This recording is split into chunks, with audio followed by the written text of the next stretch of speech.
All right, guys. First of all, congratulations to the Georgia Bulldogs. Congratulations to Georgia. Listen, we all knew they were going to get a national championship eventually.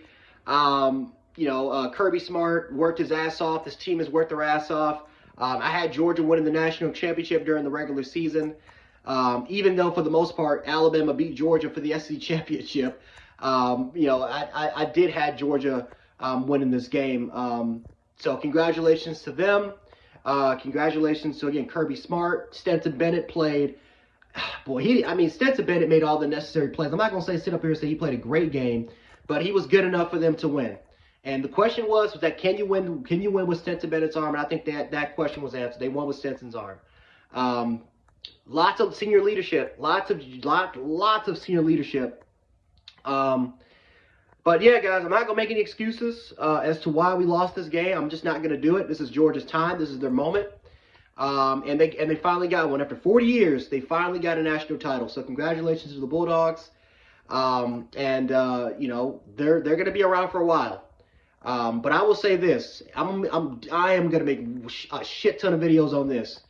Alabama is winning a national championship, because if Georgia fans, if you think this is Alabama's best team, you have no idea who is coming back for next year. You have no idea, because I'm telling this right now, guys, when you had to put your center at right tackle, when you lose two of your top receivers, nothing but freshman receivers out there, you lose two of the best corners in your team, and somehow, some way, we still were able to kind of fight Georgia throughout this entirety of this game, and even beat Georgia. So, like I said, we're going to be back. 2022, I'm telling this right now, it will be our best team that we've ever had.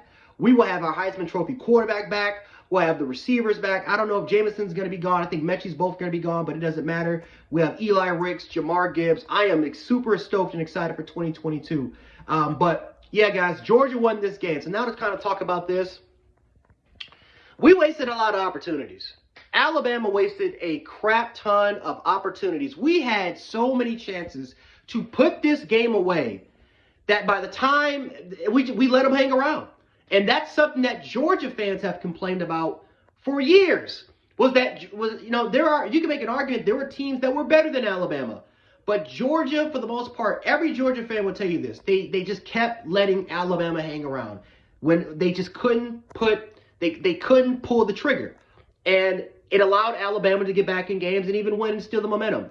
This was one of those games where we let them. I said it during my halftime report when it was 9-6. I wasn't confident that I was nervous. I said this is the most nervous I've ever been because we let this team hang around. We dominated Georgia in the first half, and we let the team hang around. Too many opportunities for us to win this game. We had way too many drop passes. And we just had too many opportunities, man. Red zone offense was horrible. Bill O'Brien needs to go. Bill O'Brien needs to go. He needs to be fired. We need to bring in Joe Brady. This offense needs to be better. We need a better offensive play caller, especially in red zone situations. But guys, we had a lot of opportunities. We had 21 points left off the board. We had a wide open Jameson Williams that Bryce Young underthrew. We had the Cameron Latu drop with Nakobe Dean, and again, horrible red zone efficiency. We had the Jaleel Billingsley slip up on the out route. We just had way too many opportunities. And at the end of the day, we just couldn't get the job done. We just couldn't get the job done here. Georgia, and again, to Georgia's credit, they capitalized off of the opportunities.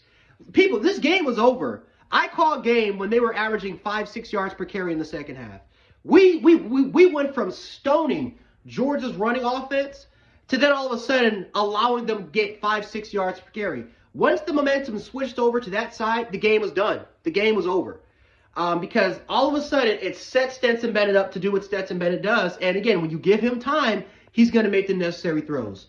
We had a backup cornerback in Kyrie Jackson that kept getting cooked all day long. We had a true freshman in Kool-Aid McKinstry that got cooked all day, that got cooked all night long. It's nothing we can do. It's literally nothing we can do. At some point, personnel matters, and our personnel couldn't win it. The weakness was in the back end of our secondary, and it just couldn't get the job done. From the very first video that I talked about during the season when it came to Alabama's secondary to all of a sudden the last video, at least for this 2021 season, the secondary was the reason why we lost this game. Was one of the reasons why we lost the game. It wasn't the main reason, but it was one of the reasons why we lost this game. It was Bill O'Brien's coaching decisions. It was our lack of execution mainly dropping a shit ton of passes, and it was the back end of our secondary. That is what cost Alabama. There's only so much that you can do, guys. There's only so much you can do. You lose Jamison, you lose John Mechie, you lose 2 of your top receivers, you lose 2 of your top corners. There's only so much you can do in order for you to win. And we just didn't have enough. We ran out of gas. I'm not even gonna blame the defense here, guys. I'm not. I know some people are gonna say, well, the defense let us down. It's the same shit that happened in 2016, right? Everyone wanted to blame the defense so badly for losing the game because Jalen Hurts made the game-winning touchdown. But who put us in that position? It was Jalen Hurts because of his inability to throw the football. And it wasn't his fault. It wasn't entirely his fault because he's a true freshman, right? True freshman, just thrown in the fire. But we lost that game because we couldn't throw the football. We couldn't move the football, and the defense gets tired. There's only so many plays that the defense could be on the football field before eventually they get tired. And as soon as that momentum was swung over to Georgia's side with that touchdown pass to Kyrie Jackson, the game was over. And think about this, guys. If it wasn't for that fucking offsides call where they took that shot deep down the field, who knows what the score could have been. But just... I'm disappointed. I'm not sad. I mean, like I said, the A&M game was far worse because we just lost to a team that we should have crushed A&M. There is no way in hell you lose to a quarterback that's completing barely over 50% of his throws. So this game is disappointing because we could have won this game. We had a lot of opportunities to win this game. It's not, and again, Bryce Young, for the most part, I know a lot of people's going to try to put the blame on Bryce Young. I'm not doing that. Who did he have to throw to? Bryce Young had no one to throw to today. And yet, Bryce Young still completed over 300 yards of passing. But at the end of the day, guys, it didn't get the job done. It didn't get the job done. The interception of Keely Ringo sealed it. I don't know. I mean, I don't know if it was supposed to be miscommunication. I don't know what that is. It looked like a corner out, but Bryce Young threw the interception. So, disappointing. Because we had a lot of opportunities to win this game, and we just couldn't take advantage of it. Couldn't take advantage of it. All those times in the red zone, and in 3 points. So like I said, guys, this is Georgia's moment.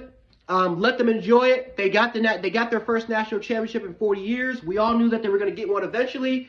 Like I said, I think a lot of us were on that bandwagon that Georgia was gonna go ahead and win a national championship even during the regular season. But I will say this, for a Bama fan and to all the Bama fans out there, we're not done. Georgia's losing a shit ton of senior leadership. We're not. What you saw in this game, with the exception of maybe 3 or 4 players, everyone's coming back. Everyone. Will Anderson's coming back. You saw Dallas Turner today. Dallas Turner is a true freshman, and he had 10 sacks. Will Anderson's coming back. Bryce Young's coming back. We have Eli Riggs, Jamar Gibbs. We have a phenomenal recruiting class coming in. So I am nowhere near disappointed of this season. This was supposed to be a rebuilding year, guys. This was supposed to be the rebuild year. And we ended up making it to the national championship. So I'm proud of these guys. This was a true fight. These were the 2 top-ranked teams in the nation. It was just Georgia's time. I mean, we said it from week 1 all the way till now. It was Georgia's time, and they ended up getting the national championship. So congratulations to them, especially all my subscribers, man, that are Georgia fans out there. You guys know who you are. You guys absolutely deserve this national championship. Definitely a shitty start to 2022. I mean, it's looking like 2022 is not going to be a great year, but yeah, that's all I got for you guys today. I'm not going to drag this video out any longer. Once again, congratulations to the Georgia Bulldogs for your national championship. Go enjoy it. But like I said, guys, next week, 2022 starts. We're not going to talk about 2022. Lots of things we can talk about. And we're going to get ready for it. And hopefully we can get a national championship next year. But anyway, guys, Jen Sports, aka Gen 716. And I'll catch you guys in the next one. Peace.